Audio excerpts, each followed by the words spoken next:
अभी ये आपका चैप्टर है चैप्टर नंबर 3 लीन सिस्टम। अभी ये लीन सिस्टम में पढ़ना क्या है और इनोवेशन, ये 2 बातें यहाँ पर दी गई है। अभी यहाँ पर बात करते हैं जो इनोवेशन में आप किस चीज़ के इनोवेशन की बात करते हो? तो प्रोसेस के इनोवेशन की बात करते हो। यहाँ पर प्रोसेस का इनोवेशन करने के चक्कर में आपको बिज़नेस प्रोसेस री-इंजीनियरिंग करना पड़ेगा और बिज़नेस प्रोसेस री-इंजीनियरिंग करने के लिए एक बात और आपको देखनी पड़ेगी, जहाँ पर आप देखोगे पोर्टर्स का वैल्यू चेन एनालिसिस। ठीक है, पोर्टर्स का वैल्यू चेन। अब लीन सिस्टम में बहुत सारे सिस्टम पढ़ोगे, जिससे क्या करोगे, वेस्ट का रिमूवल करोगे और कई सारे टेक्निक्स देखोगे, जिससे आपका क्या बढ़ेगा, प्रोडक्शन करने की क्षमता बढ़ेगा।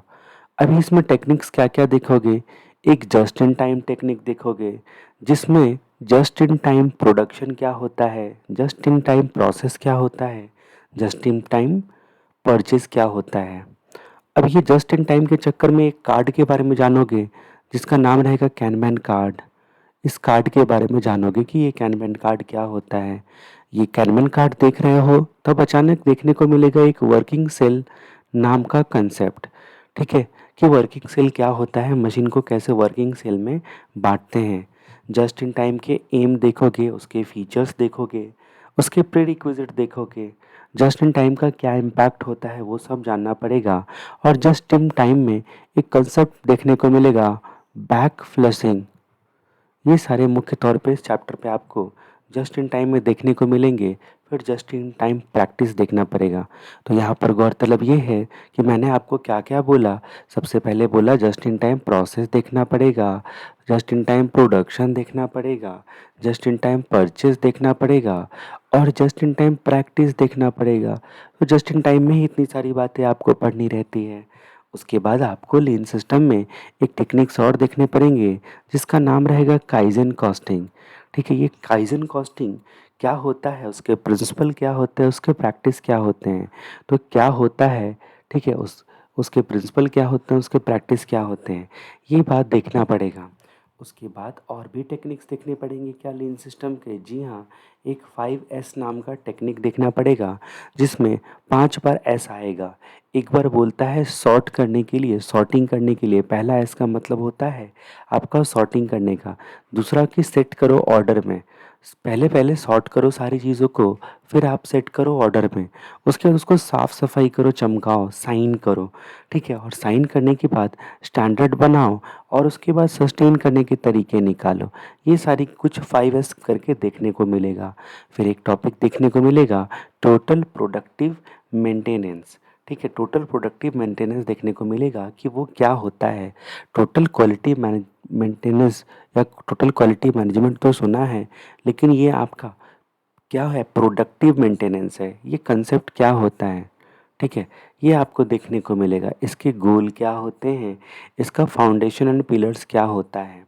तो इसमें 3 बातें देखने को मिलेगी, इसका मतलब क्या होता है, इसके गोल क्या होते हैं और इसका फाउंडेशन एंड पिलर्स क्या क्या होते हैं। ठीक है, उसके बाद जो इसमें जो आपका साफ साफ लिखा हुआ है कि टोटल प्रोडक्टिव मेंटेनेंस। ठीक है, तो इसमें यहाँ पर बोलता है कि परफॉर्मेंस का मेजरमेंट कैसे करते हैं, कि आपका मेंटेनेंस प्रॉपर हो रहा है कि नहीं, परफॉर्मेंस का मेजरमेंट कैसे करते हैं। और क्योंकि बहुत लोग इस जो प्रोडक्टिव मेंटेनेंस को देखते के साथ टोटल क्वालिटी मैनेजमेंट वर्ड याद आता है, तो एक काम करते हैं, इसके साथ इसका कंपेयर भी आपको देखने को मिलेगा कि आखिर ये क्या होता है। उसके बाद इसी तरह से सिक्स सिग्मा नाम की एक टेक्निक्स देखने को आपको मिलेगी कि सिक्स सिग्मा क्या होता है, उसका प्राइमरी फोकस क्या होता है, ये आपको देखने को मिलेगा।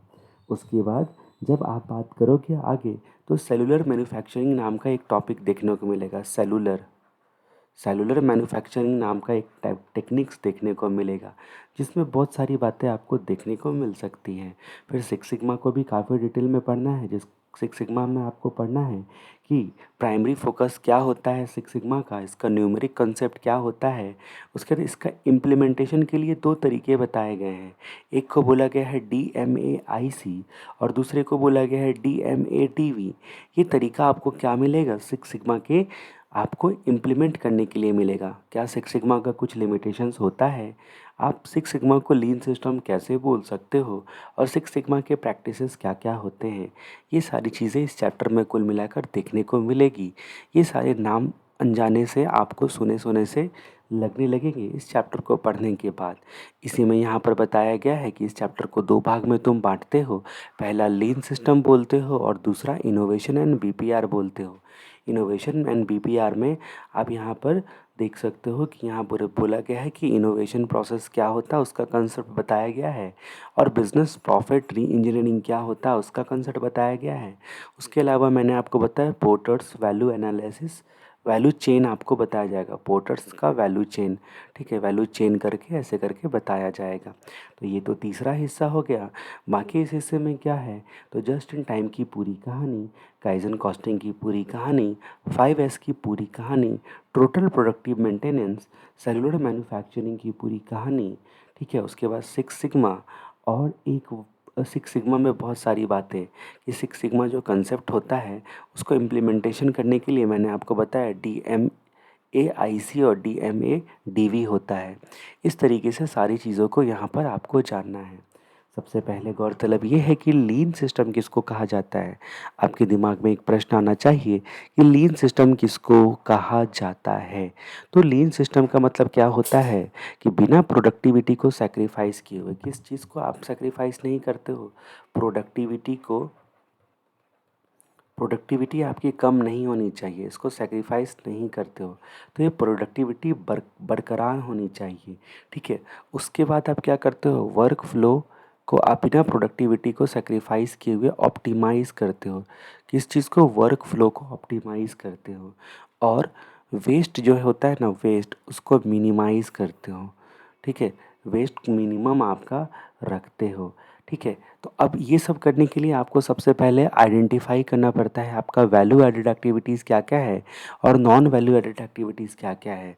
जाहिर सी बात है कि इसको आप रखोगे और इसको हटाओगे। तो लीन सिस्टम में यहाँ पर क्या करते हैं, आप वेस्ट को मिनिमाइज़ करते हैं, किसको, बिना प्रोडक्टिविटी को कम किए हुए, ठीक है। वर्क को आप क्या करते हो, वर्क फ्लो को एक ऑप्टिमाइज़ करते हो, वर्क फ्लो को ऑप्टिमाइज़ करते हो, वेस्ट को रिमूव करते हो। ये बात जो है आपको ध्यान में रखनी है। और तीसरी बात कि वैल्यू एडेड एक्टिविटीज़ को यहाँ पर जोड़ते हो और नॉन वैल्यू एक्टिविटीज़ को यहाँ से हटाते हो, ठीक है। तो ये बात होता है लीन सिस्टम। 7 वेस्ट जो तरीके होते हैं, मतलब वेस्ट जो होते हैं वो 7 प्रकार के होते हैं, ठीक है। वेस्ट जो होते हैं वो 7 प्रकार के होते हैं। तो सबसे पहले यहाँ पर आता है वेस्ट कितने प्रकार के होते हैं।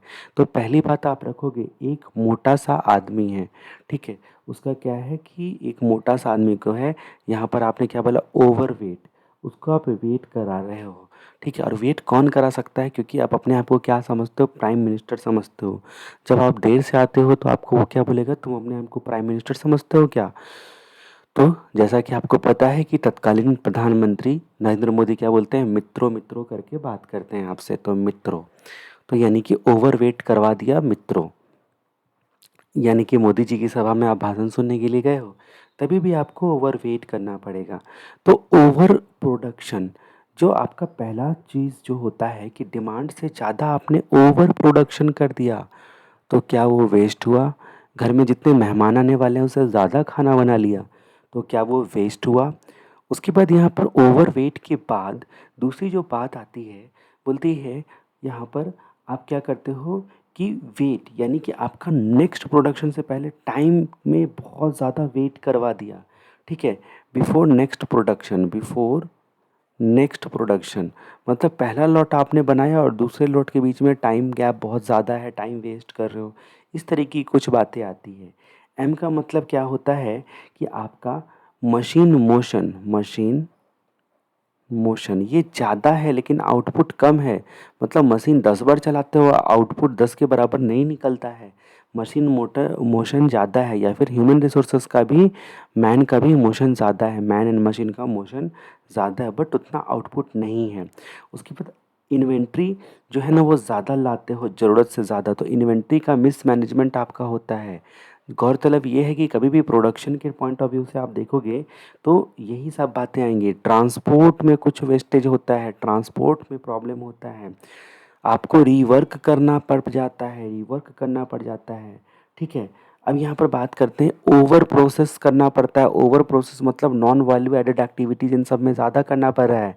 आपको क्या करना पड़ रहा है, वर्क क्या करना पड़ेगा इसके लिए? वर्क फ्लो को ऑप्टिमाइज़ करना पड़ेगा ताकि वेस्ट आपका मिनिमाइज़ रह सके। तो ये 7 प्रकार के जो है ना आपके वेस्टेज होते हैं। अब यहाँ पर बोलता है कि जो आप जो टेक्निक लगाने की बात कर रहे हो, जो लीन सिस्टम जो लगाने की बात करो, एक ऐसा सिस्टम है लीन सिस्टम, उसमें ये सारी चीज़ें कवर होती है। ये सारी चीज़ें कवर होती है लीन सिस्टम में। आखिर ये लीन सिस्टम में जो आपको कवर की जाती है, इसके टॉपिक के नाम के बारे में आपने पहले ही जाना है, ठीक है? तो यानी कि यहाँ पर बात करते हैं कि टोटल करीब-करीब 6 प्रकार के आपके टेक्निक्स दिए गए हैं। उसमें बोला गया है कि just in time, kaizen, 5S, total productive maintenance, cellular manufacturing, जिसको वन पीस प्रोसेस फ्लो भी बोला जाता है, और सिक्स सिग्मा। इतने सारे देखने पड़ेंगे आपको। अब यहाँ पर कहानी आगे बढ़ती है। Most of this application are based on following principle. ये सारी चीज़ें जो है वो किस प्रिंसिपल से बेस्ड है? ये जो टेक्निक्स आपने देखे इतने सारे, वो कौन से प्रिंसिपल पर बेस्ड है? तो यानी कि आप यहाँ पर बात कर सकते हो, इन सब में एक ही प्रिंसिपल है, सब टाइम वेस्ट को हटाएगा, ठीक है? टाइम वेस्ट को हटाएगा, ठीक है? और कंटिन्यूअस इम्प्रूवमेंट करेगा। टाइम वेस्ट करके हमारा वर्क फ्लो को इम्प्रूव करेगा। टाइम वेस्ट हटाकर हमारा वर्क फ्लो को इम्प्रूव करेगा, ठीक है? अब इम्प्रूव करने के लिए इनको चाहिए फ्लेक्सिबिलिटी। तो ये सब में एक टेक्निक होनी चाहिए फ्लेक्सिबिलिटी, क्योंकि ये लगातार प्रोसेस चलेगा और इम्प्रूवमेंट के लिए रूम छोड़ना ज़रूरी होता है। तो टाइम टाइम का मतलब यहाँ पर क्या हो गया? आपका मेमोरी टेक्निक है टाइम वेस्ट इम्प्रूव फ्लेक्सिबिलिटी। ये वर्ड से आपको प्रिंसिपल ऑफ लीन सिस्टम याद रखना पड़ेगा। Oh my god! Lean system के principle time waste improve flexibility. Time का मतलब क्या होता है? ये बोलता है कि फर्स्ट टाइम में क्वालिटी परफेक्ट होनी चाहिए। First time quality. ऐसा हो सकता है क्या कि फर्स्ट टाइम आप पढ़ाई भी कर रहे हो और आपकी क्वालिटी इतनी अच्छी है कि दोबारा पढ़ना ना पड़े? लेकिन यहाँ पर कह रहा है फर्स्ट टाइम क्वालिटी। दूसरा कि वेस्ट, यानी कि वेस्ट मिनिमाइजेशन। मैं इधर उधर की बातें भी कुछ बोलूँगा, लेकिन आपको गौर करना है कि यहाँ पर स्टडी मटेरियल की बातों से कनेक्ट करना है, क्योंकि वो सारी बातें मैं वही बोल के आपको याद करवाने की कोशिश करूँगा। उसके बाद बात करते हैं इम्प्रूव। यहाँ पर क्या बोला? इम्प्रूव, यानी कि कंटिन्यूअस प्रोसेस होता है इम्प्रूव करना, कंटिन्यूअस प्रोसेस, और आपको इम्प्रूवमेंट के लिए फ्लेक्सिबिलिटी छोड़नी पड़ती है। अब बोलता है कि लीन मैन्युफैक्चरिंग, लीन का जो टेक्निक्स तुम फॉलो करोगे तो तुमको क्या फ़ायदा होगा? सबसे पहले तो आपको पता ही है कि आपका क्या बोलते हैं उसको, बचेगा, वेस्ट होने से बचेगा, ठीक है? तो यहाँ पर बोला गया है वेस्ट होने से बचेगा, उसको बोला गया है ज़ीरो। तो बोलता है कि वेट टाइम, यानी कि तुम्हारा टाइम वेस्ट नहीं होगा, ज़ीरो टाइम वेस्ट, बिल्कुल टाइम वेस्ट नहीं होगा। दूसरा बोला कि ज़ीरो इन्वेंट्री। सबसे पहले दूसरी बात बोली गई कि zero inventory. Oh my God! यहाँ पर zero wait time, zero inventory. उसके बाद यहाँ पर क्या बोला गया? उसके बाद तीसरा बात बोला गया कि आपका फुल प्रोसेस। तो आप वर्क फ्लो करोगे ना, तो यानी कि प्रोसेस, जब भी वर्क फ्लो की बात आएगी तभी भी प्रोसेस। इसको तो नहीं बोल सकते zero process, pull process. Pull process का मतलब pull on demand. On demand, जब जब ज़रूरत पड़ेगी तब तब ही आप प्रोडक्शन करोगे, प्रोसेस करोगे, ठीक है? उसके बाद यहाँ पर बात करते हैं, 2 बातें दी गई है कंटिन्यूअस। तो ये कंटिन्यूअस जब कोई काम होता है तो टाइम वेस्ट नहीं होता। आप लगातार ही अगर पढ़ोगे तो आपका टाइम वेस्ट नहीं होगा। बीच में बस 10 बार ब्रेक लोगे तो टाइम वेस्ट होगा। तो प्रोडक्शन को कंटिन्यूअस करने के लिए बोला है, और प्रोसेस टाइम को रिड्यूस करना कंटिन्यूअस करने के लिए उसका तरीका तुम लगातार ढूँढो। टाइम वेस्ट का कम करने का तरीका लगातार ढूँढो। बस इतना ही बात बोला गया है कैरेक्टरिस्टिक्स ऑफ लीन सिस्टम में, कि टाइम वेस्ट करने से बचाने का तरीका लगातार ढूँढो। अब यहाँ पर आपने क्या-क्या देखा? आपने देखा कि लीन सिस्टम में just in time, kaizen, costing, 5S, total productive maintenance, cellular manufacturing, six sigma, process innovation और बिज़नेस प्रोसेस री-इंजीनियरिंग, ये सब आपको देखने हैं। सिक्स सिग्मा में डीएमए और आईसी और डीवी, ठीक है? ये देखने हैं आईसी और डीवी। लीन सिस्टम में देखा था कि लीन सिस्टम में प्रोडक्टिविटी को बिना इफेक्ट डाले हुए वर्कफ्लो को ऑप्टिमाइज़ करते हुए वेस्ट को मिनिमाइज़ करना है, वैल्यू एडेड एक्टिविटीज़ को रखना है और नॉन वैल्यू एक्टिविटीज़ को हटाना है। 7 वेस्ट तरीके देखे थे। ओवरवेट मित्रों, यानी कि over production, wait before next production. उसके बाद यहाँ पर बोलता है कि मशीन मोशन, और उसके बाद इन्वेंट्री, ट्रांसपोर्ट, रीवर्क और ओवर प्रोसेस ये बातें बोली गई है कि भाई over production, wait before next production, machine या फिर मोशन आउटपुट, जो आपका ये इसका मतलब हमने क्या देखा था कि मशीन का मोशन ज़्यादा होता है, आउटपुट कम होता है, तो ये भी टाइम वेस्ट है। इन्वेंट्री का वेस्ट, ट्रांसपोर्टेशन में टाइम वेस्ट, रिवर्क करने का चक्कर, उसके बाद ओवर प्रोसेस हो जाना, ये सब आपके 7 प्रकार के सिचुएशन होते हैं। फिर टेक्निक्स में जेट, काइजन, 5S, TPM, उसके बाद सेलुलर मैन्युफैक्चरिंग, 6 सिग्मा। उसके बाद इन जो एप्लीकेशंस है वो टाइम वेस्ट, इम्प्रूव फ्लेक्सिबिलिटी पर निर्भर करते हैं, यानी कि first time quality, waste minimization, improve continuous flexibility. Characteristics इनके होते हैं zero time waste, zero inventory, full process on demand, continuous production on time. उसके बाद जस्ट इन टाइम करके जो एक टॉपिक है उसके बारे में आपको जानना है कि ये जस्ट इन टाइम होता क्या है। जस्ट इन टाइम और कुछ नहीं होता है, ये कलेक्शन ऑफ आइडिया होता है। अब ये अगर कलेक्शन ऑफ आइडिया होता है, सिर्फ ये आइडिया का कलेक्शन होता है, इसमें क्या आइडिया निकालते हैं, जिसमें हम क्या करते हैं, जो प्रोसेस होता है ना उसको स्ट्रीमलाइन करते हैं। प्रोसेस को क्या करते हैं हम लोग, जो भी आपका जो भी प्रोडक्शन प्रोसेस होता है उसको स्ट्रीमलाइन करते हैं, मतलब एक लाइन अप करते हैं। प्रोसेस को आप क्या करते हो, लाइन अप करते हो, जिससे क्या होता है, जो कलेक्शन ऑफ आइडियाज है, जिससे आप वेस्ट को, यानी कि किस चीज़ के वेस्ट को, तो प्रोडक्शन में आपका मटेरियल, लेबर, ठीक है, ओवरहेड, ठीक है, यही सब जो है आपका जो बचाने का रहता है। टाइम टाइम सा फ़र्क पड़ता है, लेबर का टाइम या फिर ओवरहेड भी टाइम की वजह से जाता है, उसको ड्राइव आउट करने की कोशिश की जाती है। ठीक है, वेस्ट को ड्राइव आउट करने की कोशिश की जाती है। और कभी भी आप वेस्ट को ड्राइव आउट करोगे तो आप उसको लिए क्या करना पड़ेगा, आपको सबसे पहले वैल्यू एडेड और नॉन वैल्यू एडेड दो प्रकार से एक्टिविटीज़ को क्लासीफाई करना पड़ेगा। तो ड्राइव आउट करने के लिए value added and non value added activity को आइडेंटिफाई करके आप नॉन वैल्यू एडेड को हटाओगे और वैल्यू एडेड को जोड़ोगे। ठीक है, ये करना पड़ेगा। उसके अलावा आपको पता ही है कि आपको क्या करना पड़ेगा, उसके अलावा आपको पुल सिस्टम फॉलो करना पड़ेगा। पुल सिस्टम मतलब जितना तुम्हारा डिमांड आता है कोशिश करो तुम उतना ही प्रोडक्शन करो। ठीक है, तो ये सारी कहानी आती है। अब इसी में जस्ट इन टाइम केवल वर्ड बोल दिया तो आप समझ जाओगे जस्ट इन टाइम प्रोसेस की बात कर रहा है, जस्ट इन टाइम प्रोडक्शन की बात कर रहा है, या फिर जस्ट इन टाइम परचेज की बात कर रहा है। ये तीनों जो है वो अलग अलग नहीं है, इन सब की कहानी तो कुल मिलाकर एक ही है।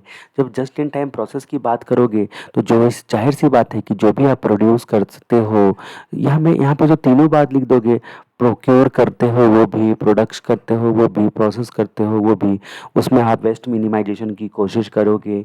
जस्ट इन टाइम में क्या करोगे कि आप रिक्वायरमेंट के बेसिस पर, यानी कि पुल सिस्टम को फॉलो करोगे। ठीक है, पुल सिस्टम को फॉलो करोगे, रिक्वायरमेंट के बेसिस पर चीज़ों को मंगवाओगे, प्रोडक्शन को करोगे।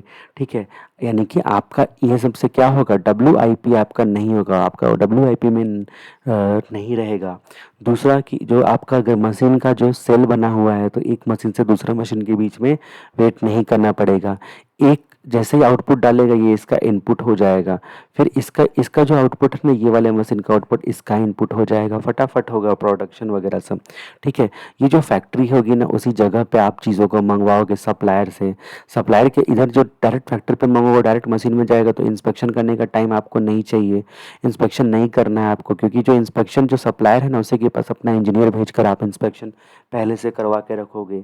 ये सारे तरीके फॉलो किए जाएंगे। ठीक है, अब ये जो परचेज है, रॉ मटेरियल परचेज आप एज पर शेड्यूल करोगे। रॉ मटेरियल आपको कब ला के देगा, एकदम ऑन द स्पॉट फैक्ट्री जग के जगह पर मशीन के बाजू में आके कब रख के देगा, जब आप पहले से सप्लायर ढूंढोगे, आपका सप्लायर नज़दीक रहेगा, उसका कॉन्ट्रैक्ट रहेगा। ठीक है, उसको सब कंफर्म रहेगा कि हाँ मेरे को इनको टाइम पे देना, तो इसीलिए इसका नाम पड़ा जस्ट इन टाइम।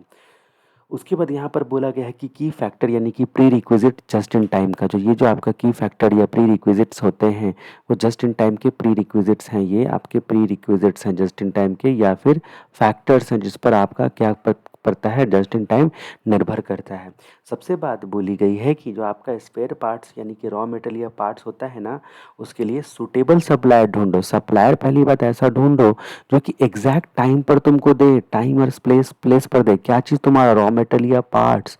तो सप्लायर ढूंढो सबसे पहले, सर्च सप्लायर जो कि एग्जैक्ट डेट एग्जैक्ट टाइम पर आपको डिलीवर करेगा। ऐसा ना हो कि आपको रोक के रखे रहे, वेट करवाते रहे और आपको पता है कि डायरेक्ट प्रोडक्शन फ्लोर पर डिलीवर करेगा। तो पहला तो सप्लायर भाई साहब तुम डिलीवर करोगे टाइम पर, दूसरा एग्जैक्ट प्रोडक्शन प्लेस पर आपको देना पड़ेगा। ठीक है। और सप्लायर साइट पर ही हम अपने इंजीनियर को भेजते हैं कि भाई उधर ही जाके तू जाके इंस्पेक्शन इंस्पेक्शन पहले से करके रख। ऐसा ना हो कि बाद में इंस्पेक्शन अपने पास आने के बाद माल को हम इंस्पेक्शन करेंगे, नहीं, उधर ही इंस्पेक्शन जाके कर लेना है। ठीक है। उसके बाद एक जो सिस्टम बनाना है, ठीक है, EDI system, electronic data interchange system. इससे आपको कैसे पता, आपको पता कैसे चलेगा कौन सा रॉ मटेरियल कम होने वाला है? अगर मान लो डी मार्ट में, बिग बाजार तो बंद हो गया, लेकिन मान लो कि सुपर मार्केट में कोई भी जो पार्ले जी बिस्किट खत्म होने वाला है, वो कैसे पता चलेगा? जो कंपनी को पहले ऑर्डर चला जाएगा, वो ईडीआई सिस्टम से ही पता चलेगा। एग्जैक्ट ईडीआई सिस्टम आपको पता चलेगा।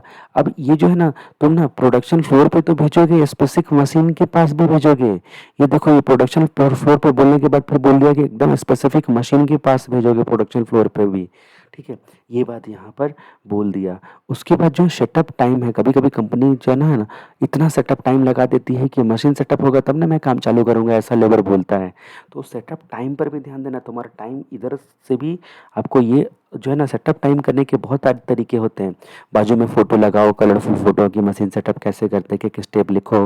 नहीं तो वीडियो टेप वहाँ पर जो है ना, वो दो वीडियो टेप उस वक्त टेप हुआ करता था। अभी आप पेन ड्राइव वगैरह सब में रखो, वीडियो बना के कैसे सेटअप करते, ताकि देख देख के जल्दी जल्दी सेटअप कर ले। कैसे यूट्यूब पर वीडियो देख के कुछ भी आपके लैपटॉप में गड़बड़ होता है तो आप उसको सेटअप कर लेते हो।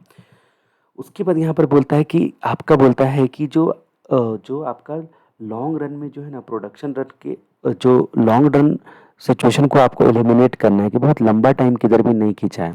ठीक है। इसीलिए स्ट्रीमलाइन करना है flow of parts of machine to machine, यानी कि इसी को बोले मशीन का सेल। सेल जो होता है ना, सेल का क्लस्टर बनाना है आपको। एक मशीन को मान लो कई डिवीजन में डाला, इधर ऑयल डालते हैं अपन, इधर ये करते हैं, फिर ये होता है, फिर वो होता है, वटेवर जो भी, ये सब आपस में जुड़े रहने चाहिए एक दूसरे से। इस तरह से छोटे छोटे टुकड़ों में मशीन को बांट के उसको स्ट्रीमलाइन करना है, प्रोडक्शन रन छोटा रहे। उसके बाद एम्प्लॉय को तुम ट्रेनिंग दो, परफेक्ट ट्रेनिंग चाहिए एम्प्लॉय को। ठीक है। उसका ट्रेनिंग अगर गड़बड़ रहेगा तो फिर वो परफेक्टली सारी किए धरे पे तो तुम्हारे पानी फिर जाएगा। ट्रेनिंग बहुत ज़रूरी है। उसके बाद बोलता है कि several alteration in the supporting accounting system. ठीक है। अकाउंटिंग सिस्टम डॉक्यूमेंटेशन के चक्कर में भी बड़ी टाइम वेस्ट होता है। ठीक है। ये लिख दो पहले, ये काम चालू करने से पहले रुको, मेरे को सारा नोट बनाने दो, ये वो करो, ऐसा करो वैसा करो, कर करके बड़ी परेशानी क्रिएट कर देते हैं। तो ये कहानी जो आती है आपकी, ये किस चीज़ की कहानी है? ये कहानी है आपके जस्ट इन टाइम की, प्री रिक्विजिट की कहानी। जस्ट इन टाइम के प्री रिक्विजिट की कहानी आपने इस प्रकार से देखी। अब हमारी बातें आगे बढ़ती हैं। अब हम यहाँ पर बात करते हैं अगले चीज़ के बारे में, यानी कि रॉ मटेरियल को रिड्यूस करके क्वालिटी को इम्प्रूव करना। क्या जस्ट इन टाइम का ये काम होता है? जस्ट इन टाइम से आपको फ़ायदा क्या होता है? ठीक है। जस्ट इन टाइम से आपको फ़ायदा क्या होता है? जस्ट इन टाइम लगाओगे ना तो आपको श्राप पड़ेगा। ठीक है। श्राप, SRAP। सबसे बड़ा फ़ायदा है तो जस्ट इन टाइम। अरे फ़ायदा कैसे हो सकता है? इसका मतलब स्पेस कम लगेगा। कभी भी आपको कोई श्राप दे तो आपको फ़ायदा मिल जाता है। ये कलयुग है। ठीक है। स्पेस कम लगेगा। उसके बाद यहाँ पर क्या बोलते हैं कि रिस्पॉन्स जो है ना, आप क्विक डिमांड का रिस्पॉन्स कर पाओगे। रिस्पॉन्स एकदम इमीडिएट रिस्पॉन्स कर पाओगे। डिमांड का रिस्पॉन्स डिमांड फटाक से कर पाओगे, क्योंकि आप पुल सिस्टम फॉलो करते हो। जैसे ही डिमांड आएगा, सप्लायर आपको रॉ मटेरियल देगा, प्रोडक्शन चालू होगा, काम फट फट फट फट फट फट होगा। ठीक है। उसके बाद यहाँ पर बात करते हैं कि पी का मतलब क्या होगा? प्रायोरिटी, यानी कि क्या जो आपका यहाँ पर बोलता है कि प्रायोरिटी। ठीक है। प्रायोरिटी होगा। ठीक है। जो भी आपका यहाँ पर होगा प्रायोरिटी में, आपका जो है सप्लायर अवेलेबल करेगा आपको। सप्लायर रॉ मटेरियल वगैरह सब आपको, कंपोनेंट्स पार्ट्स सब वगैरह सब देगा। ठीक है। और उसके बाद जो ई का मतलब हो गया अवेलेबल रहेगा आपका कैपिटल, हमेशा आपका पूंजी फंसेगा नहीं। आपके पास working capital any time available रहेगा, अवेलेबिलिटी ऑफ कैपिटल, जिससे आप दूसरे काम भी कर सकते हो। तो स्पेस कम लगेगा, रिस्पॉन्स जल्दी होगा, अवेलेबल रहेगा कैपिटल, और सप्लायर की प्रायोरिटी बनी रहेगी। ये आपका मुख्य तरीका से जो आपका क्या हो गया, फ़ायदे हो गए। दूसरा आपको यहाँ पर नुकसान क्या हो गया, नुकसान जब डिसएडवांटेज की बात करते हैं तो डिसएडवांटेज की जब आप बात करोगे ना, तो आपको ओवर दिल वाले हो जाओगे यहाँ पर, ओवर दिल। ठीक है, ओवर दिल, यानी कि ऐसा ना हो कि ओवर दिल के चक्कर में ना आपने कुछ रखा ही नहीं घर में और मेहमान आ गए। ठीक है, तो ये डिसएडवांटेज है। ओवर का मतलब ओवर डिपेंड हो जाओगे सप्लाई पे, ओवर डिपेंड ऑन सप्लायर। आप देख रहे हो ना, सप्लायर अगर गड़बड़ किया तो घर में मेहमान आए, अगर भाजी तुरंत आपने बोला कि मेहमान आएंगे तभी तब भाजी लोगे, और अगर कुछ सब्जी भाजी नहीं रखोगे घर पे और अचानक से गेस्ट आ गए और भाजी वाले फ़ोन नहीं उठाता है तो उसके बाद जहाँ तक बात करते हैं कि डिले, डिले किसकी वजह से होगा, मुख्य तौर पे सेटअप टाइम की वजह से, सप्लायर की वजह से, इन सब की वजह से होगा। इंक्रीज कॉस्ट, इंक्रीज कॉस्ट आपका क्या होगा, कॉस्ट बढ़ेगा। और एल का मतलब क्या होगा, लॉस्ट, क्या बोलते हैं, lost scale, scale of production आपका लॉस्ट होगा। ठीक है, तो ये सब कुछ होंगे बातें कि आपका डिले होगा। ठीक है, प्रोडक्शन मैन्युफैक्चर में कॉस्ट बढ़ेगा। ठीक है, उसके बाद जो है ना वो आपका सेल जो है ना, सेल लॉस्ट होगा, और स्केल ऑफ प्रोडक्शन में आपका भी वहाँ पे भी नुकसान होगा, और यहाँ पर लॉस्ट सेल भी लिख सकते हो इसको। ठीक है, सेल भी आपका कम पड़ेगा। ये सारी बातें होंगी। अब यहाँ पर कहानी में ट्विस्ट आगे बढ़ता है। ये जो लंबी चौड़ी बातें दी गई हैं, ये क्या दिया गया है, यहाँ पर दिया गया है कि रॉ मटेरियल की जो इन्वेंट्री होती है ना, क्या इसको जिस जिस जो है ना रिड्यूस करता है क्वालिटी को इम्प्रूव करते हुए। मतलब आपको दो बातें यहाँ पर कंडीशनल डाल रहा है कि तुम जो है ना रॉ मटेरियल की इन्वेंट्री को, यानी कि WIP, रॉ मटेरियल जो पड़ा हुआ रहता था स्पेस पे, उस स्पेस बचाता है ना आपका, क्वालिटी को भी इम्प्रूव करेगा क्या। तो यहाँ पर बोला कि सबसे पहले कि आपका जो सप्लायर होगा, फिर से वही बात बोली गई, सप्लायर जो होगा वो स्पेयर पार्ट्स को, मटेरियल को एग्जैक्ट डेट पर, एग्जैक्ट टाइम पर, एग्जैक्ट प्लेस पर डिलीवर करेगा। फिर और डिलीवर भी करेगा ना, वो प्रोडक्शन फ्लोर पे डिलीवर करेगा। इस प्रोडक्शन फ्लोर पे जो डिलीवर करेगा तो उसके लिए इंस्पेक्शन नहीं होगा। इंस्पेक्शन करवाने के लिए क्या करोगे, डायरेक्ट अपने इंजीनियर को किसको भेजोगे, कि सप्लायर के प्लेस पर, कि भाई साहब उधर ही जाके तो इन्वेस्टिगे जो है ना इंस्पेक्शन वगैरह सब कर लिया कर। ठीक है, वहाँ पर आप भेज दोगे। उसके चक्कर में आपको क्या करना पड़ेगा, EDI सिस्टम इंस्टॉल करना पड़ेगा, electronic data interchange system install करना पड़ेगा। ठीक है, इलेक्ट्रॉनिक डाटा इंस्टॉल कर दिया, उससे पता चलेगा एग्जैक्टली कौन सा चीज़ किधर कब चाहिए। ठीक है, उसके बाद यहाँ पर बात करेंगे कि सप्लायर को इतना ही नहीं बोलोगे, बोलोगे कि प्रोडक्ट जो तुम डिलीवर करोगे ना वो स्पेसिफिक मशीन पर जाकर डिलीवर करोगे, सिर्फ प्रोडक्शन फ्लोर पे नहीं छोड़ोगे, स्पेसिफिक मशीन पर डिलीवर करोगे। तो बातें कुल मिला के वही है जो बॉक्स में आपने देखी थी। इन्हीं सबको यहाँ पर काफ़ी डिटेल में जो है वर्णन किया गया है कि आप जो है ना इससे जो है ना स्क्रैप कॉस्ट को रिड्यूस कैसे कर पाओगे, ये कर पाओगे, वो कर पाओगे। तो कंसेप्ट जो है ना वो आपको समझना है। ठीक है, ये जो बोला गया है इतनी सारी लंबी चौड़ी, इसमें बोला गया जो लॉन्ग रन प्रोडक्शन का जो प्रोसेस है ना, लॉन्ग रन का जो है ना उसको हटाता है, सेटअप का टाइम वगैरह सब कम करने के लिए। फिर टीम के बारे में भी एक बात बताई गई होगी कि टीम का ट्रेनिंग वगैरह सब प्रॉपर रहना चाहिए। अब यहाँ पर आपका एक कंसेप्ट आता है कैनमैन कार्ड। ये कैनमैन कार्ड किसको बोला जाता है, तो यानी कि आपको पता है अभी अभी आप हम लोगों ने देखा था क्या, EDI सिस्टम। जाहिर सी बात है एक प्रकार का एक नोटिफिकेशन देने वाला इलेक्ट्रॉनिक जो है ना EDI सिस्टम जैसे हम फॉलो करते हैं, वैसे ही ये आपको क्या किया जाता है कि पूल सिस्टम पर इन्वेंट्री का इस्तेमाल करने के लिए पूल सिस्टम बनाया जाता है, जिससे क्या होता है कि मटेरियल कंजम्पशन बेसिस पर सप्लायर किया जाता है। अभी एक मशीन है, ये जब अपना आउटपुट देगा तो इस मशीन का ये इनपुट बनेगा, इसका आउटपुट इस मशीन का इनपुट बनेगा। तो क्या ये प्रोडक्शन करने से पहले एक बार अगर इससे, ये मशीन ए है जिसका ये आउटपुट देगा, ये मशीन बी का इनपुट बनेगा, तो प्रोडक्शन ए जो है ना यहाँ पर जो मैनेजर है वो मशीन बी से पूछेगा तेरे को ज़रूरत है मैं बनाऊँ क्या, जैसे जब तुम खाना खाने के लिए बैठे रहते हो और गरम गरम रोटी खाने की आदत है तो आपकी मम्मी पूछती है कि ये बनाऊँ क्या और एक रोटी लोगे क्या? एक बार तो इसे पूछना बनता है। वो जो पूछना बनता है वो कैसे पूछेगा? तो यहीं पर एक कार्ड का ये लोग इस्तेमाल करते हैं। इसी को कार्ड को बोलते हैं, कैनवैन कार्ड बोलते हैं।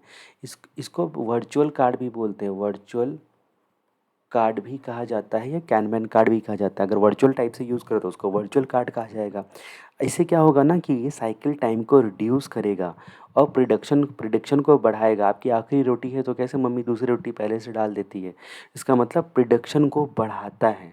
ठीक है, एक्सेस WIP को रिड्यूस करता है। ठीक है, डाउनस्ट्रीम जो मशीन होते हैं, डाउनस्ट्रीम मशीन को नोटिफिकेशन भेजा जाता है। अब कैनवैन कार्ड के साथ साथ एक वर्ड और यूज़ होता है, कैनवैन साइज़। अभी कितना भेजना है ये तो आपको पता चलना पड़ेगा। तो यहाँ पर बोलता है कि कितना कितने रन में कितना प्रोडक्शन के लिए भेजना है। ठीक है, लोकेशन, लीड टाइम और कंजम्पशन, ठीक है, ये सब फैक्टर है। तो यानी कि आपको क्या करना पड़ेगा, साइज़ भी देखना पड़ेगा। जैसे एक जॉब से दूसरे जॉब में इंटरव्यू आप देते हो तो पूछता है कि तुमको कितना मिनिमम पीरियड लगेगा, तो आप बोलते हो ना कि अगले महीने से ज्वाइन कर सकता। इसका मतलब यहाँ पर भी बोलता है कि तुमको कितना लगेगा, सबका ख्याल रखता है, लोकेशन का, किस लोकेशन पे लगेगा, क्या लीड टाइम होगा और क्या कंजम्पशन करोगे। स्मूथली तुम्हारा मशीन चलते रहना चाहिए, रुकना नहीं चाहिए हमारी वजह से। ठीक है, अब यहाँ पर बात करते हैं कि जो कैनवैन कार्ड जो आप लगाओगे उसके लिए प्री रिक्विजिट तो बहुत कुछ हो गए। प्री रिक्विजिट तो बहुत कुछ हो गया, पता है आपको कैनवैन कार्ड के लिए? DPS स्कूल से जिसने MSc किया हुआ है ना, ओ माय गॉड, ये तो कॉलेज से होता है। नहीं, स्कूल से अगर होता तो बस ये आपका प्री रिक्विजिट है कैनवैन कार्ड का। यानी कि आप यहाँ पर बोलते हो कि आपको डायरेक्ट मटेरियल सप्लाई करना है आपको। ठीक है, जहाँ पर यूज़ होगा, पॉइंट ऑफ यूज़ पे direct supply at point of use. D का मतलब वो हो गया, ये होना चाहिए। दूसरा कि सप्लायर पार्टिसिपेशन, पार्टिसिपेट करना चाहिए supplier, participation of supplier. Supplier जब तक ये पार्टिसिपेशन नहीं करेगा, ये आपका कैनवैन कार्ड का सिस्टम फॉलो ही नहीं हो पाएगा। क्योंकि जब आपको चाहिए होगा तभी इसको सप्लायर को, इसका भी सप्लायर को ऑन टाइम चाहिए, जस्ट इन टाइम चाहिए, इसको भी जस्ट इन टाइम चाहिए। ठीक है, सब जस्ट इन टाइम करेगा तो सप्लायर का पार्टिसिपेशन करना पड़ेगा। उसके बाद बोलता है साइज़, जो आपने कैनवैन साइज़ जो है ना, जो जिसको लॉट भी बोलोगे, वो पहले से पता होना चाहिए, किस टाइम पर कितना, क्या लीड टाइम होगा, कितना कंजम्पशन करोगे, कौन से लोकेशन पे, ये सब कुछ पता होना चाहिए। उसके बाद यहाँ पर बोलता है कि आपका जो मटेरियल वगैरह का इन्फॉर्मेशन होना चाहिए, कितना क्वांटिटी, कितना स्टोरेज करने की क्षमता है, कितना WIP में रहता है। ठीक है, क्या वेंडर का लोकेशन होगा, मटेरियल से रिलेटेड हर बातें आपको सोचनी है। मटेरियल रिलेटेड हर बातें आपको सोचनी है। उसके बाद स्टोरेज रिक्वायरमेंट, स्टोरेज, क्या स्टोरेज रिक्वायरमेंट है या नहीं है, थोड़ा सा भी एक को रखना पड़ेगा स्टोरेज या नहीं रखना पड़ेगा। ठीक है, और कंजम्पशन पैटर्न क्या है इसका, ये इसको अगर 10 यूनिट अभी दे दिए तो ये कितना देर क्या इसका कंजम्पशन पैटर्न है, कंजम्पशन पैटर्न है। ये बातों को ध्यान रखना पड़ेगा, ये बातों को ध्यान रखना पड़ेगा। ये कैनवैन कार्ड हो गए। उसके बाद जहाँ तक बात करते हैं group machine into working cell, यहाँ पर बोलता है कि मशीन को ग्रुपिंग करना है वर्किंग सेल में। माय गॉड, मशीन को ग्रुपिंग करना है हमको वर्किंग सेल में। तो स्मॉल क्लस्टर ऑफ मशीन को सिंगल ऑपरेटर खुद रन करता है। यहाँ पर क्या बोलते हैं कि जो मशीन है ना उसका एक क्लस्टर बनाते हैं, बहुत सारे क्लस्टर बने, इसके लिए एक ऑपरेटर, इसके लिए एक ऑपरेटर और इसके लिए एक ऑपरेटर। ठीक है, इसको खुद वो बेचारा जो है ना, ऑपरेटर 1, इसका A1 नाम है, 2 नाम है, 3 नाम है, 4 नाम है, ऑपरेटर 1 2 3 4, ये क्या करेगा, खुद अपने मशीन को ऑपरेट करने के कैपेबल रहेगा, रन करने का। ठीक है, उसके प्रॉब्लम को आइडेंटिफाई करने का, बेसिक मेंटेनेंस करने का। ठीक है, और विद इन सेल ही वो अपने काम को मतलब डिफेक्ट को खुद से ढूंढ पाएगा। इतना आसान बनाओ तरीके को, इतना आसान बनाओ, खुद ही गड़बड़ ढूंढ सके, खुद ही उसको ठीक कर सके। इसका बेनिफिट क्या होता होगा वर्किंग सेल में बांटने का? मेंटेनेंस कॉस्ट तो सबसे पहले तुम्हारा बचेगा, वेस्ट होने से बचेगा। प्रोडक्शन फैसिलिटीज़ को रिकन्फ्यूगर करना आसान होगा क्योंकि आपने क्लस्टर में सेल्स में बांट के रखा है, वर्किंग सेल्स में बांट के रखा है। ठीक है, और यहाँ पर क्या बोलता है कि मशीन का यूज़ सिंपल होगा। अब सिंपल मशीन का यूज़ तो सब करना चाहते हैं, आसान हो जाता है सिंपल होने के बाद। ठीक है, तो ये भी यहाँ पर होता है। अब इसी से कनेक्टेड एक टर्म और होता है टेक्ट टाइम। ये भी बड़ी छोटे-छोटे अक्षरों को पढ़ते वक़्त में आपको मिलेगा, आपको लगेगा ये टेक टाइम क्या होता है। अब बोलता है कि ये एक ऐसा टाइम होता है, रेट होता है जिस पर प्रोडक्शन पूरा करना है। रेट हर क्लस्टर का, हर मशीन का, हर वर्किंग सेल का एक जो है ना रेट होता है कि इस पर प्रोडक्शन पूरा करना है तभी कस्टमर डिमांड पूरा कर पाएगा। मतलब इस मशीन से इतना यूनिट तो बना के कम से कम देना पड़ेगा। ये एक एवरेज टाइम होता है। प्रोडक्शन स्टार्ट 1 यूनिट का और प्रोडक्शन स्टार्ट नेक्स्ट यूनिट का। मान लीजिए कि nth यूनिट का प्रोडक्शन करने में कितना टाइम लगा और n-1 उससे एक कम यूनिट का प्रोडक्शन करने में कितना टाइम लगा। इन दोनों के बीच का जो टाइम गैप होता है ना उसको बोलते हैं टैक्ट टाइम। ठीक है, तो ये एक प्रकार का रेट होता है जितना देर लगेगा आपको प्रोडक्शन करने में, इतने टाइम में आपको बनाना है। ठीक है, इतने टाइम में आपको बनाना है। तो ये टैक्ट टाइम जो है ना, आप इसमें डिसाइड करते हो। जैसे आपको क्या करना है कि आपको यहाँ पर क्या करना है कि 10 यूनिट मान लो बनाने हैं। 10 यूनिट बनाने हैं, आपको पता है कि 10 यूनिट बनाने में 500 मिनट लगते हैं, लेकिन इसमें भी तो डाउन टाइम कुछ ना कुछ होगा। कितना डाउन टाइम होगा, जो कि लंच वगैरह करोगे, ये करोगे, वो करोगे, तो बोलता है कि डाउन टाइम 50 मिनट्स तो ज़रूर होगा मशीन सेटअप वगैरह के चक्कर में। ठीक है, तो आपको 10 यूनिट बनाने हैं मान लो, इसका मतलब ये कितना हो गया, ये 450 मिनट हैं आपके पास नेट इफ़ेक्टिव टाइम। 10 मिनट मतलब 45 मिनट में एक यूनिट तो बनना चाहिए। तो इसी को आपका बोला टक्ट टाइम कहा जाता है, उसी को आपका बोला टक्ट टाइम कहा जाता है। ठीक है, ये बात बताई गई, सब जस्ट इन टाइम का ही एक हिस्सा है।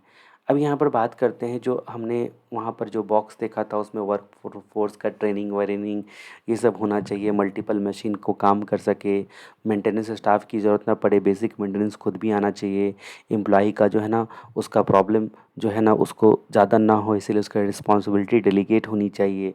ये सारी कहानी करके कुछ लिखी गई है। ये सब का सब जिसके बारे में लिखा गया कौन है, ये वर्क फोर्स पर तवज्जो दिया गया है, लेबर लोगों पे तवज्जो दिया गया है, एम्प्लॉई लोगों पे ध्यान दिया गया है यहाँ पर। ये सब बात जो है ना आपको देखने हैं। अब यहाँ पर बात करते हैं कि सपोर्ट अकाउंटिंग सिस्टम के बारे में ये बताया गया। वही बॉक्स को जो है ना, बॉक्स में बहुत सारी बातें देखी थी, एक तरह से गौर करोगे कि उसी चीज़ों को डिटेल में बताया गया है। अब सपोर्ट अकाउंटिंग सिस्टम जो होता है ना उसको अल्टर करना। अकाउंटिंग सिस्टम की बात जब भी आती है ना तो आपके दिमाग में आता है अकाउंटिंग का मतलब प्रॉफिट एंड लॉस अकाउंट और बैलेंस शीट, जिसके फाइनेंशियल पोजीशन पर जिसका इम्पैक्ट पड़ता है।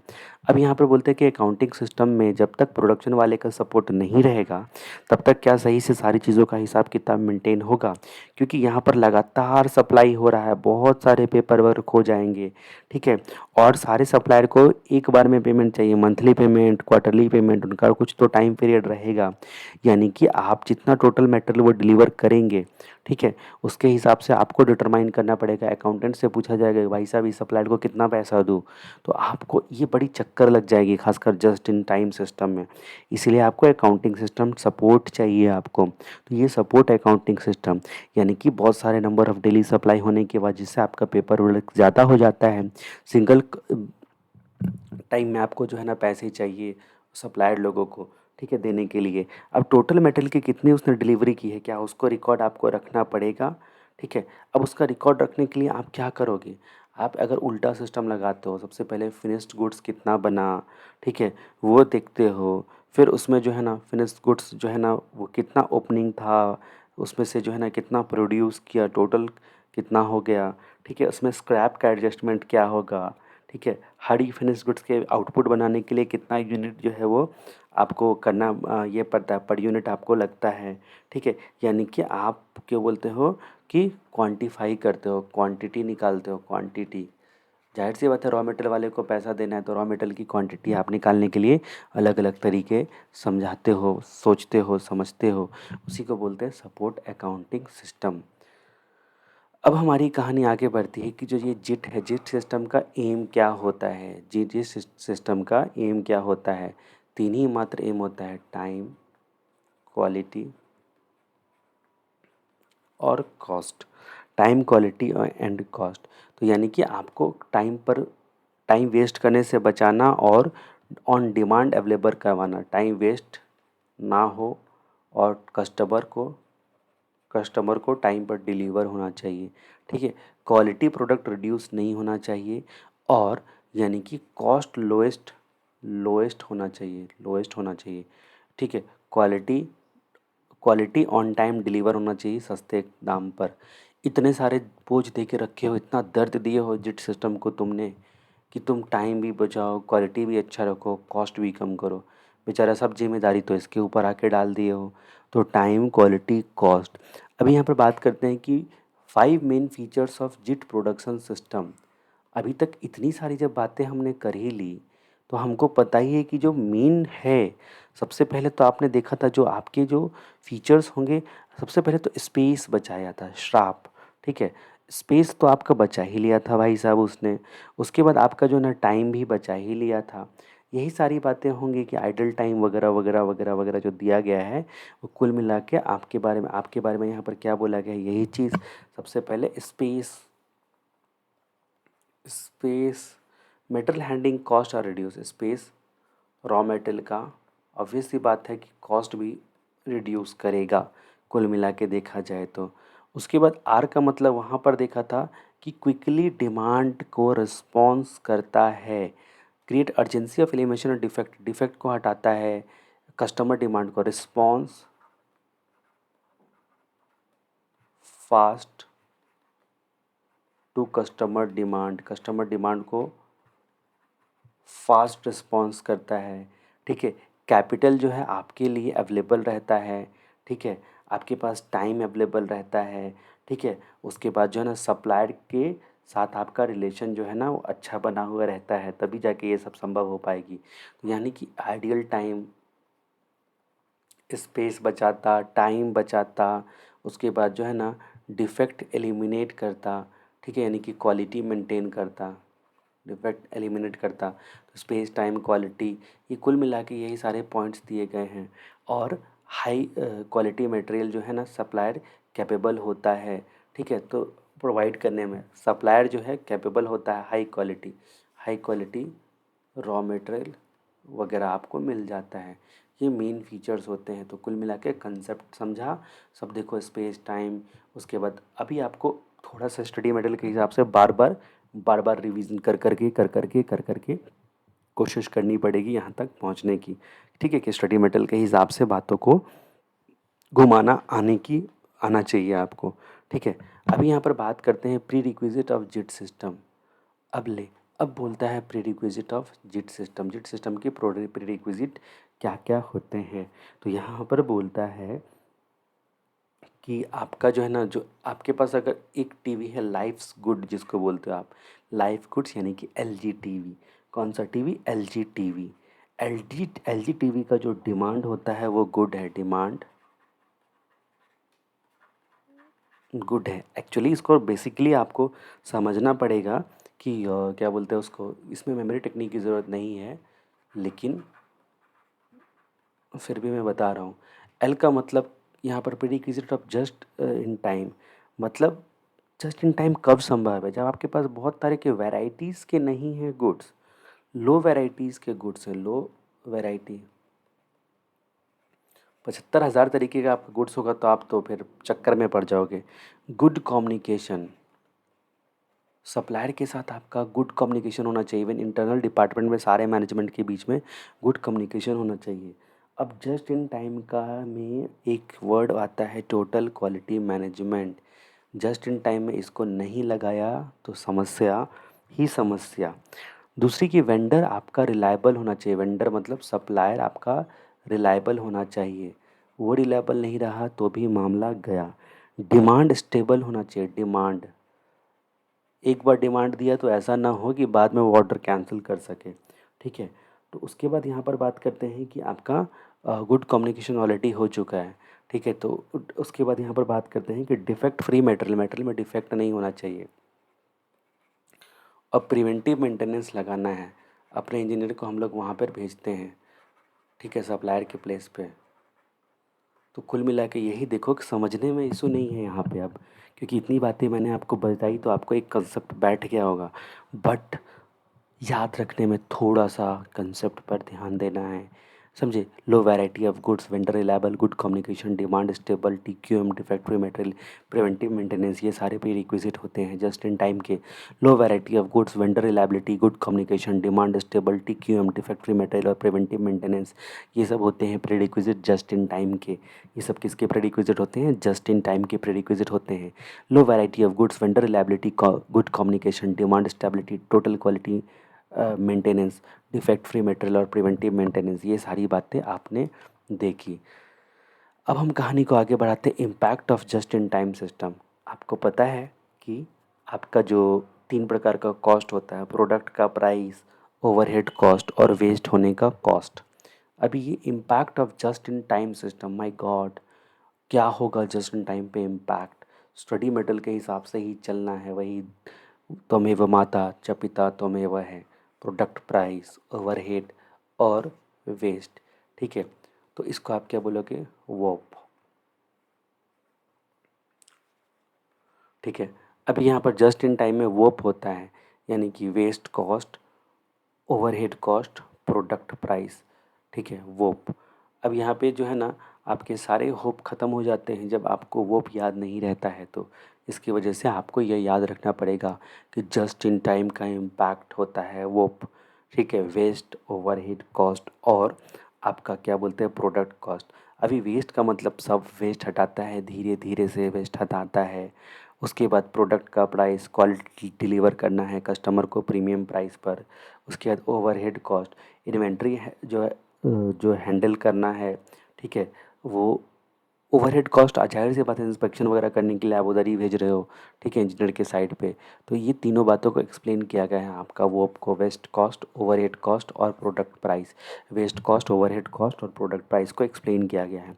वेस्ट कॉस्ट में आपका बोला गया है जो आपका एसेट्स है, जो भी आपका मटेरियल है, रॉ मटेरियल है, इन्वेंट्री है, ठीक है, एसेट्स है, एक्सेस रॉ मटेरियल नहीं होने देता। ठीक है, एक्सेस रॉ मटेरियल नहीं होने देता, एसेट्स को डिफेक्टिव प्रोड्यूस करने नहीं देता है, इसीलिए वेस्ट को बचाता है। लो ओवरहेड कॉस्ट, यानी कि आपका metal handling cost, inspection cost. तो हैंडलिंग कॉस्ट, इंस्पेक्शन कॉस्ट, ये सारे कॉस्ट को तो आप देख रहे थे कि उसी वक्त रिमूव करता है। स्पेस वगैरह आपको नहीं लगता, यानी कि warehouse cost, warehouse facilities cost, ये सब जो है ना वो आपको नहीं लगता है। उसके बाद प्रोडक्ट प्राइस। प्रोडक्ट प्राइस में जो है ना, अच्छा प्रोडक्ट जो है ना टाइम पर डिलीवर करता है आपको, क्वालिटी प्रोडक्ट होता है, टाइम पर डिलीवर होता है आपका प्रोडक्ट। तो आप कस्टमर को टाइम पे दोगे तो प्रीमियम प्राइस भी वो देने के लिए तैयार हो जाता है। अल्टीमेटली आपका फ़ायदा होता है। वेस्ट कॉस्ट, ओवरहेड कॉस्ट और प्रोडक्ट प्राइस, ये 3 बातें वो आप याद रखनी है। अब यहाँ पर हम लोग बात करते हैं back flushing in just in time system के बारे में। Back back flushing in just in time system के बारे में। कुछ देर पहले अकाउंटिंग के बारे में जाना था कि अकाउंटिंग करना मुश्किल होता है, अभी पेपर वर्क बहुत ज़्यादा होता है। जब आप परचेस करते हो, ठीक है, तो आप जब परचेस करते हो तो उसको क्या बोलते हो आप? Account payable. आपका जो पेबल होता है, आपने उधार पे परचेस किया है, बाद में देना है आपको पैसे। तो आउटस्टैंडिंग की जो आप एंट्री करते हो, उसमें आपने मान लो परचेज़ किया है, रॉ मटेरियल परचेज़ हो या जो भी परचेज़ हो, तो जाहिर सी बात है कि आप यहाँ पर आपका क्रेडिटर्स को पैसा देना है। क्रेडिटर्स को जो पैसा आपको देना है तो आप क्या बोलोगे कि अकाउंट पेबल है हमारा। ठीक है, तो अकाउंट पेबल कब, सबको जानने के लिए आपके पास कितना पेबल है वो तो पता होना चाहिए ना। पेपर वर्क बहुत ख़तरनाक टाइप का करना पड़ता है। ठीक है, अब पेपर वर्क जब खतरनाक टाइप का करना पड़ेगा तो उस चक्कर में लगातार तुम जस्ट इन टाइम फॉलो कर रहे हो, फटाफट फटाफट कर रहे हो। तो हम क्या करते हैं, बार बार तुम देते चलो देते चलो देते चलो, एक ही बार हम सोचेंगे चलो कितना फिनिश्ड गुड्स बना, कितना रॉ मटेरियल है, उसके लिए हम बताएंगे फिनिश गुड्स कंप्लीट कितना है और रॉ मटेरियल कितना चाहिए पर यूनिट फिनिश गुड्स करने के लिए, पर यूनिट के लिए रॉ मटेरियल कितना चाहिए, उसको हम लोग जाहिर सी बात है मल्टीप्लाई कर देंगे। क्या हमारे पास पहले से कुछ था, ओपनिंग रॉ मटेरियल वगैरह सब कुछ पड़ा हुआ था, उसको हम लोग माइनस कर देंगे। इस तरीके से हम लोग दिमाग लगाएंगे। ओके, नहीं तो फिर हम लोग जो है ना, इसको यहाँ पर क्या बोला कि जो क्या बोलता है, बिल ऑफ मटेरियल का यूनिट, इसको आप बोल दिए BOM, bill of material BOM. पर यूनिट का जो बॉम है, नंबर ऑफ़ यूनिट कितना बना बॉम, उसमें बोलता है कि प्लस माइनस स्क्रैप को भी तो एडजस्ट करोगे। ये बोलता है इसमें प्लस माइनस स्क्रैप, स्क्रैप को जो है ना स्क्रैप में भी तो कुछ तुम्हारा गया होगा, उससे पता चलोगे। फिर बोलता है कि उसके बाद ओपनिंग वगैरह सब घटाओगे। इसका मतलब फिनिश गुड्स कंप्लीट होने के बाद आप एक कंप्यूटर में एंट्री करते हो, ठीक है, और उस कंप्यूटर में एंटर करने के बाद बिल ऑफ मेटल का लिस्ट का आइटम से उसको गुना करते हो, और तब आपको पता चलता है बैक फ्लशिंग सिस्टम से कितना रॉ मेटल का पैसा हमको चुकाना है।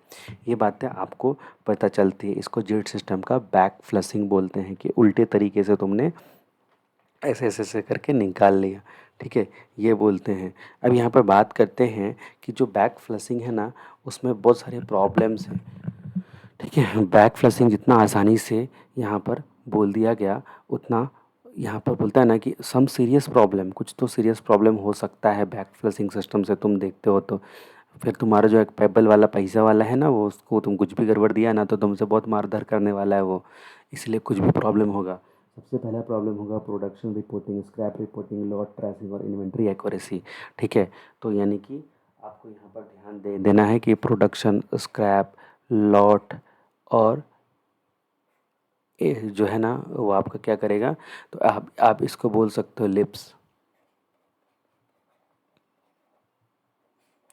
ठीक है, वो आपके लिप्स पे जाके प्रॉब्लम करेगा।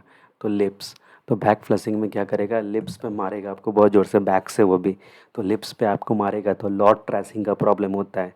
तो लॉट ट्रेसिंग का प्रॉब्लम होता है, इसका मतलब लॉट ट्रेसिंग डिफ़िकल्ट होता है, डिफ़िकल्ट होता है ट्रेस करना, ठीक है। जो भी यहाँ पर चीज़ें हैं वो समस्या पैदा कर रही हैं। इन्वेंट्री जो है ना, उसकी एक्यूरेसी अगर नहीं बनी रही तो तेरी तो वाट वाट लगा के रख दूंगा, ऐसा सप्लायर धमकी देता है। फिर बोलता है स्क्रैप, जो आप जो है ना स्क्रैप को ट्रैप करने का कोई सिस्टम ऑटोमेटेड लगाते हो क्या? आप बोलते हो कि भाई नहीं इतना ही लगा, हमारा थोड़ी स्क्रैप होता है, तो उसी बात पे पंगा ना हो जाए।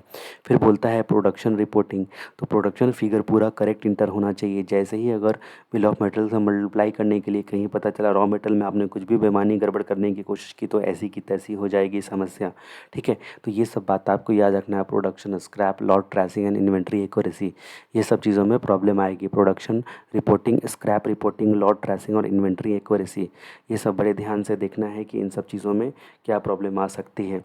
अब यहाँ पर बात करते हैं कि बहुत सारी चीज़ें जो है ना, back flushing, garbage in garbage out, ठीक है, ये जीगो प्रिंसिपल इसको बोलते हैं, गार्बेज इन गार्बेज आउट, ठीक है। इस ये जो है ना गार्बेज इन गार्बेज, तो आप इसको बोलते हो कि बैड इनपुट तो बैड आउटपुट होता है ना, वैसे ही जो है ना, अगर आप उसको बैड इनपुट बैड आउटपुट भी बोल सकते हो, ठीक है। अच्छा इनपुट डालोगे तो ही अच्छा अच्छा बीज डालोगे तो ही अच्छा फल निकलेगा, ठीक है। जस्ट इन नेम प्रैक्टिस जो है ना, उसके बारे में एक बार रीड कर लीजिएगा। यहाँ पर जो है ना कुछ कहानी दी गई है केस के फॉर्म में, फिर आपका एक इलस्ट्रेशन दिया है, इस इलस्ट्रेशन को बड़े ध्यान से जो है वो आपको सॉल्व करना है, ठीक है। बड़े ध्यान से आप इसको देखिएगा। अभी हम लोग बात करते हैं काइजन कॉस्टिंग की। ये काइजन कॉस्टिंग क्या होता है? आपको जाहिर सी बात है कि एक जापानी नाम टाइप का दिख रहा है, कुछ अलग चीज़ें यहाँ पर आपको देखने को मिल रही है कि काइजन कॉस्टिंग नाम की कोई चिड़िया होती है, ठीक है। तो काइजन कॉस्टिंग क्या होता है, अब हम लोग इसको अगले वीडियो में जानेंगे। अभी जस्ट इन टाइम बहुत लंबा चौड़ा हो गया। अगले वीडियो तक के लिए आपको जय राम जी की।